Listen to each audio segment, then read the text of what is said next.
Without Messi and De Jong, we knew that Barcelona's second meeting with Dynamo Kyiv would have a different flavor to it. Griezmann didn't start either, and Carlos Aleñá, Trincao, Martin Braithwaite, and Junior Firpo all got chances, as well as Oscar Mingueza's first-team debut. In fact, this was the youngest starting 11 for Barcelona in Champions League action since 2011, back in the days when both Alcantaras, Thiago and Rafinha, suited up for Barcelona. The one glaring omission from the starting lineup was Riqui Puig, but more on him later. Dynamo Kyiv, in the first half at least, were willing to have this game be ugly, and we knew that would be the case. Even though Dynamo Kyiv had a lot of their starters returning, they still went with a press of a 4-2-3-1, defending in a narrow 4-4-2. Again, they were trying to pin back Barcelona, who did look a little nervy in the early going. There was an early Trincao penalty shout, and Pjanic was slow in defensive transition, so Kyiv were trying to cut them out in that way. But in that first half, my eyes were all on the 8 years in the making first-team debut of Oscar Mingueza, who came to La Masia almost a decade ago.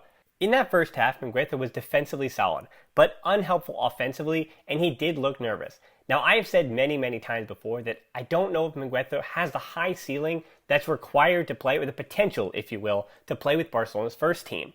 But I was interested in this contest to see just how high his floor could be, because he looked today like a player who could play and could fill in. And it's almost unfair to use Mingueza as a representation of all of La Masia, but to have an academy product come into the first team when the situation is dire, this is exactly what La Masia should be. Is Mingueza going to be a long-term first-team player? No, but he was able to step up in this circumstance because he has the quality as many graduates of La Masia do. We saw in the second half just the quality that he has, a bit to make me eat my words in that second half, because he ended the game with 93 passes, 1 key pass, 2 accurate long balls, 5 interceptions, 1 block shot, 2 aerial duels, and just an overall phenomenal game that also included an assist we'll get to in a second.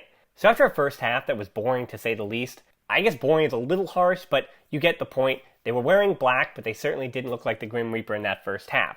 But in the second half, Sergiño Dest, and I'll keep getting a little braggy about the accomplishments of Sergiño Dest because he has been phenomenal since he came over to Catalonia. He scores the first goal, his first in a Barcelona uniform, and the first in this match, in what was, I'd say, a team goal. Mingueza through the middle to Dest, Pedri, Braithwaite, and Dest. The ball kept moving forward with every touch, and every player had just 1 touch on the ball. This important team game is something we haven't seen often from Barcelona, and it was a healthy sign to see them moving the ball in the way they did in that second half.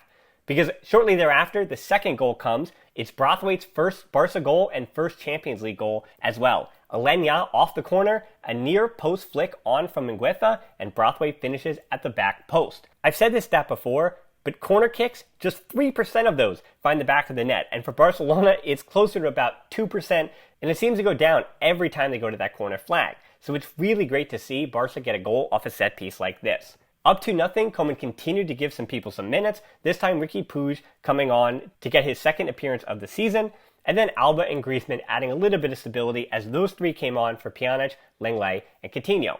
Pedri moving back, this was a surprising point here. Puig stays up as the attacking midfielder, and Pedri moving back into the double pivot position. The third goal came along through Braithwaite, his second of the game. As he won the penalty, Popov took a little bit too much out of Braithwaite, got the penalty, and Braithwaite scored the well-taken penalty. At that point, the game was completely put away, so Koeman, again, he winds up being our punching bag, but Mateus Fernandes, the player, Mateus Fernandes, not the punching bag, but again, another thing that Bartomeu did, where you have to have a little bit of side-eye too, but he gets his Barcelona debut nonetheless, coming on for Pedri, and just trying not to make any mistakes. And for every player, I do want to say almost a congratulations for any person to go on that field representing FC Barcelona is a big deal. Regardless of these players, it's a dream move. For the rest of that game, I know so many eyes were on Puig. He did have an ugly miss after a tremendous move by Dest, and he looked desperate to get on the ball, but I see that he found the game after about 10 minutes of being on the field, which is a bright sign to see. We also saw late on a debut for Konrad de la Fuente, a straight swap for Trincao. He got 1 good chance on the ball and got a quick lesson in the physicality of Ukrainian football in the Champions League. Then a combination with Dest that almost led to the right back's second goal of the game, and what a moment that would have been for not only Dest getting a brace, but for Konrad de la Fuente getting his first assist potentially as well, but he'll just have to settle for the debut. We finish off the goals with a late one from Griezmann after Barca pinned Dynamo back in their own box. In the Messi spot for the pullback from Alba was Griezmann, who finished pretty confidently as well. I also want to mention the outside of the boot pass from Puig in the build-up was important to this goal that made this a complete domination, because 4-0 is kind of a bit of a statement from the substitutes. And I was kind of wondering the final verdict from this match of who helped their stock, who had it rise, who had it fall. Dest with Sergio Roberto out, it didn't matter if his stock went up or down. He was going to be the starting right back for the next 2 months at least. But the real question is going to be, was Dest good enough, and will he continue to be good enough that Roberto has a hard time unseating him from that starting spot when he gets back? In this match, Dest had 2 shots, 1 goal, 100 touches, 1 key pass, 6 crosses, 1 dribble, and 1 clearance, with, again, my man of the match performance. Mingueza, also very good in this contest as well. But for me, it's going to be the American in Dest, who was just fantastic. On the other side, the left back position, though, and then he did move over to the center back, the left center back position, if you will.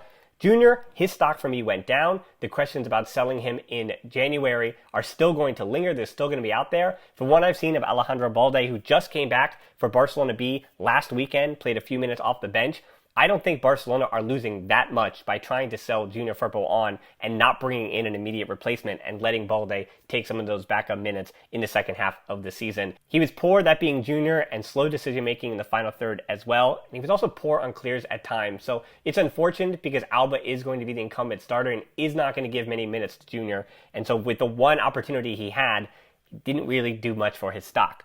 Mingueza, as I said, his stock started out where nobody was buying it at the beginning of the day, and I'm happy if I'm wrong about Mingueza. And then we saw Ricky Puig, that's the one. Was his stock rising? Was his stock falling?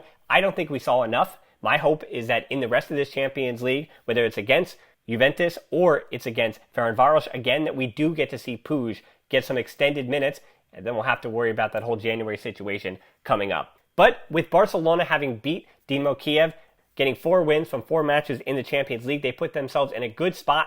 Not only have they already basically advanced, but now they put themselves in a good spot to top the group as well. And it's all eyes back on the Liga when Messi and De Jong are back in the fold. Dembele also getting a much-needed rest in this match. So it's interesting to see that the subs went out, took care of business. It's almost a story of 2 Barcelonas. So now we'll see how the regulars get back to action in the Liga on the weekend. And until then, I hope you give us a like, subscribe, and hit that bell for notifications. And as always, until next time, Forza Barca.